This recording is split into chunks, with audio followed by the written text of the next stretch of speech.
So today I thought I will share how I create tags. So these tags are good for scrapbooking, or they are good for journaling, anything like that. So basically, this is what I'm going to talk about, these examples I have here. But also yesterday I tried something different, which also works as a tag. So I hope you can see it in this cluster right here. So it's like a circle that you punch out and then you just stick it. And I like to use my tags for stamping the date, and I will show you how I do this. So basically, what you'll need for it is any sort of scrapbooking paper. I will show you what works well and what doesn't, what kind of patterns are too busy and what paper looks good for a tag. And also the other things you will need is some sort of punches, and I have two.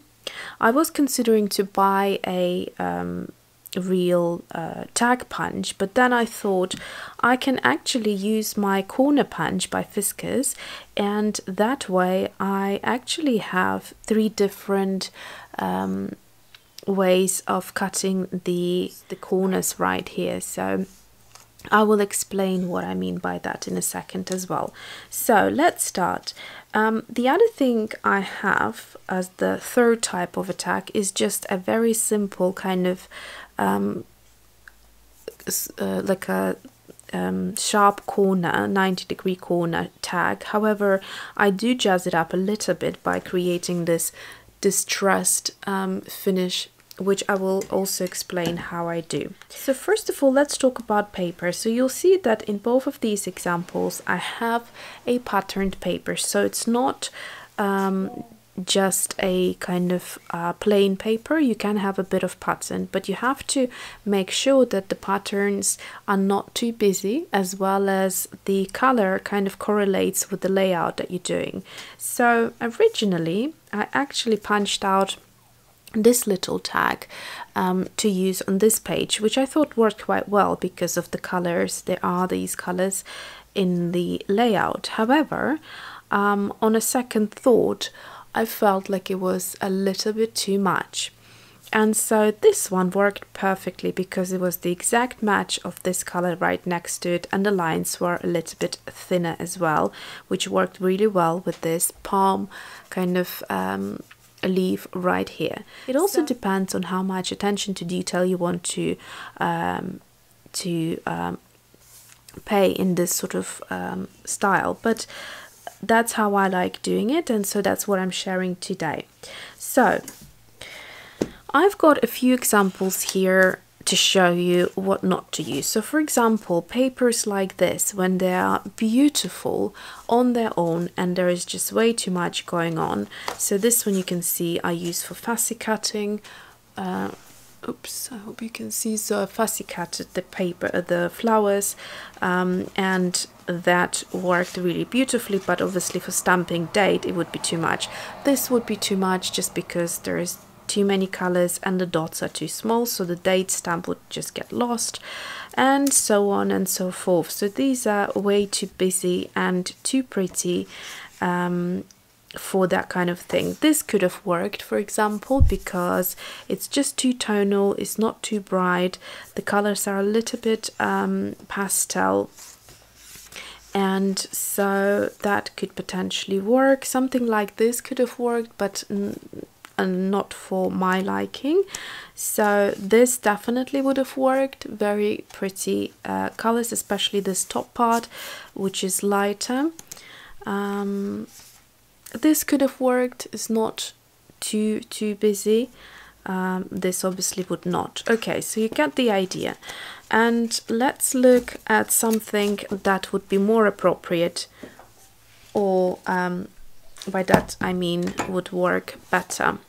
So here, for example, you can see that the whole colors are quite pastel as it is, so we're very likely to find something that would work really well.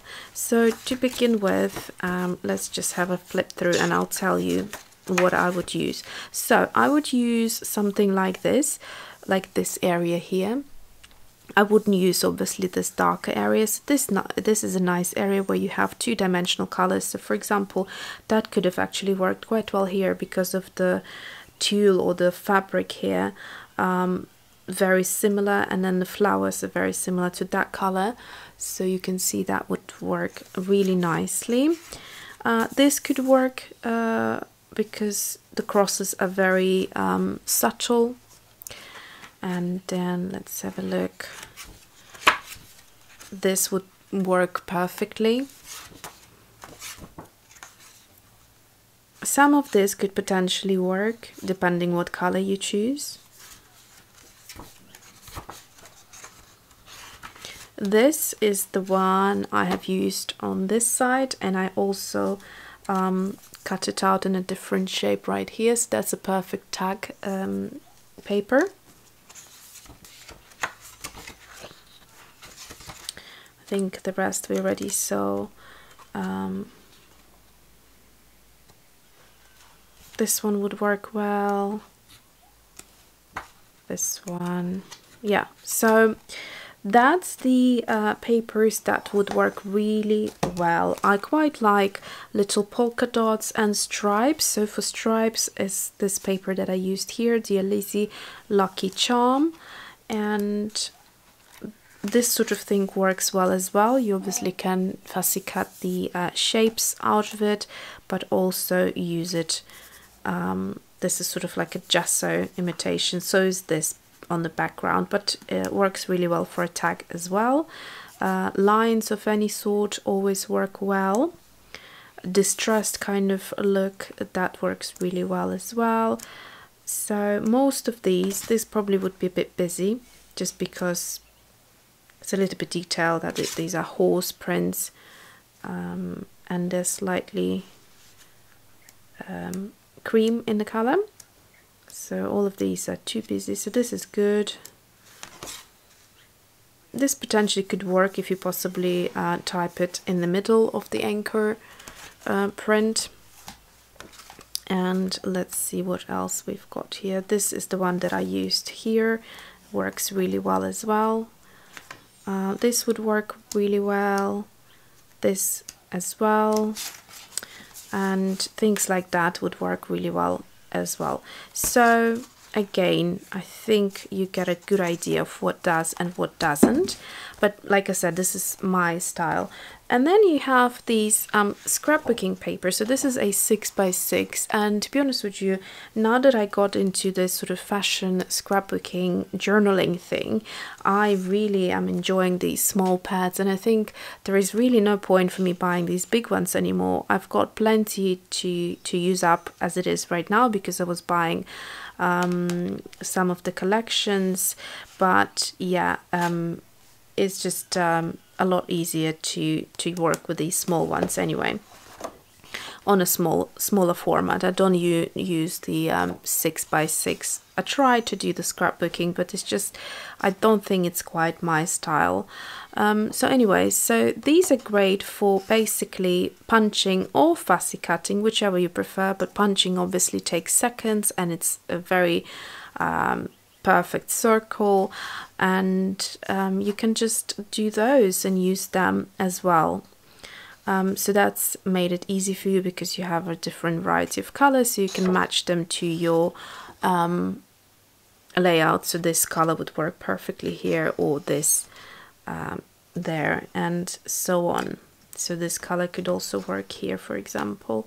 So that is that. Now I want to show you how I would create these lovely little tags. I'm just going to push my journal to the side, and so I've got two here.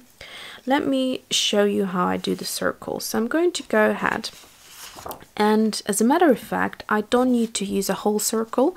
If I would punch out a whole circle, I would use 2 halves of it. So I would cut half and stick it inside, because you're not going to see the entire half. You might keep the other half to create another tag. So these sort of half circles almost, you can use them quite perfectly in the layout. So I'm just going to go in and punch this circle. So I'm going to make sure I am within the pattern and not outside of it, and it punches really well. I love the Fiskars punches.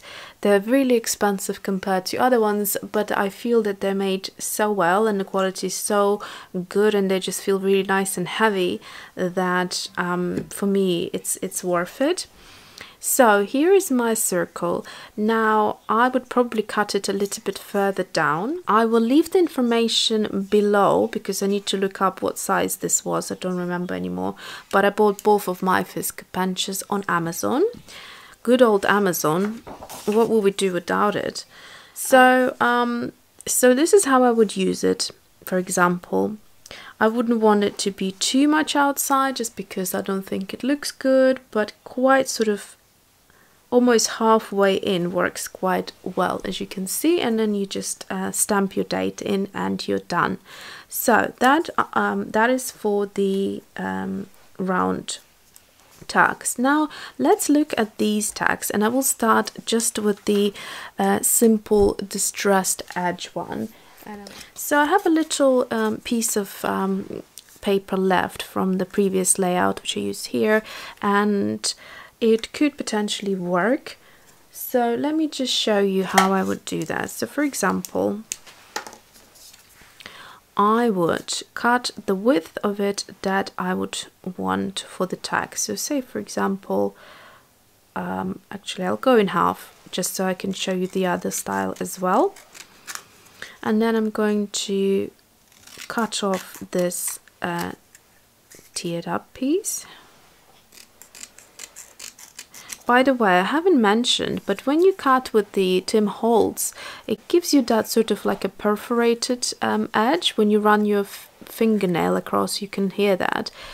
So to distress it, I would use the Tim Holtz.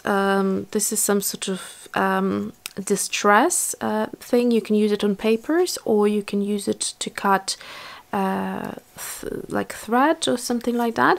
So as you can see, there is blade on every of those edges, and I would just take it and just run it like so a few times, and depends how distressed you like it. You might distress some areas more than the others, and you get this, I hope you can see, like that, a nice distressed edge, and that is it. So you're ready to go. You can distress it on all sides if you want to, but I like doing it just on the top, and then once again you just say for example here, you stick it in and you're ready to go. So that's another type. And now let's look at these ones with the rounded edges.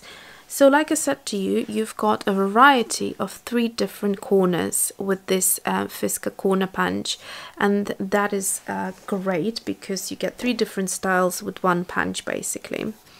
So let me show you on one. So I'm just going to cut off these bits and pieces right here.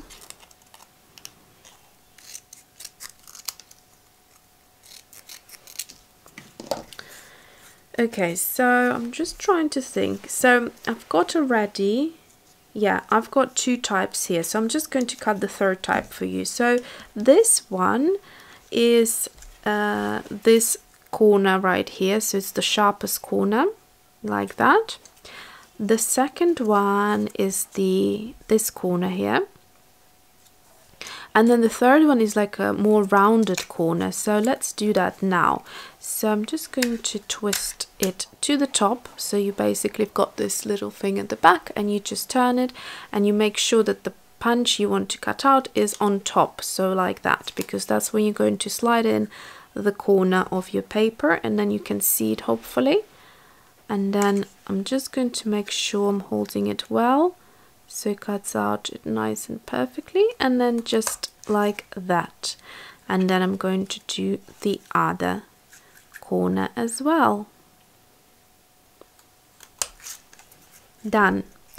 So this is the 3rd type, and it's quite rounded. So here are the 3 different sizes of the tags. and that is it, and you're good to go. So very simple, very cute, just to add different things to your layout and your clusters. So it just adds something like a nice little accent, and you don't necessarily have to stamp a date. You could just write something if you want to, maybe a couple of words. You could make it bigger and longer, and you could write maybe a sentence there, or you could just leave it plain as well. So that is that, and I hope you enjoyed this little video, and thanks for watching. See you soon. See you soon.